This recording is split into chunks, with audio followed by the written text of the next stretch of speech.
দরুদে আকবর, দরুদে তাজ, দোয়াই গঞ্জের আরশ, দরুদে হাজারি, এইসব সূরা পাঠ করলে কি গুনাহ হবে? এগুলো দেখেন বিভিন্ন ওজিফার কিতাবে আছে, এগুলো তো আমরা অনেকবার আলোচনা করেছি। এই সমস্ত হাজারি, লাখি, এগুলো কিচ্ছু নাই। কোরআন হাদিসে যে দরুদ নাই, মানুষের আবিষ্কার করা দরুদ, এগুলো পড়ার মধ্যে কোনো ফজিলত আছে না। এবং এগুলো কোনোটার মধ্যে হয়তো এমন আপত্তি নাই, আবার কোনোটার মধ্যে ভালো আপত্তি আছে।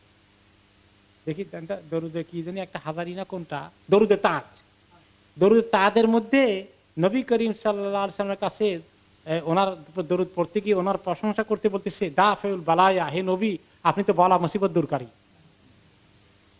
এটার মধ্যে কি এখন তৌহিদ আছে না শিরক আছে? তাহলে দরুদ তাজ পড়বেন কেমনে? এরকম প্রায় এই তাজ মাদের মধ্যে এগুলাই বেশি ঢুকছে। কাজে এগুলো বাদ দিয়ে ওই ওজিফা বাদ দিয়ে যে ওজিফার নাম সবসময় আমরা বলি, সেই ওজিফার নাম কি?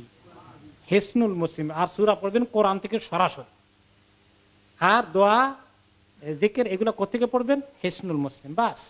এই ওজিফার মধ্যে মেজরিটি ওজিফার মধ্যে শিরক আছে, বেদাত আছে।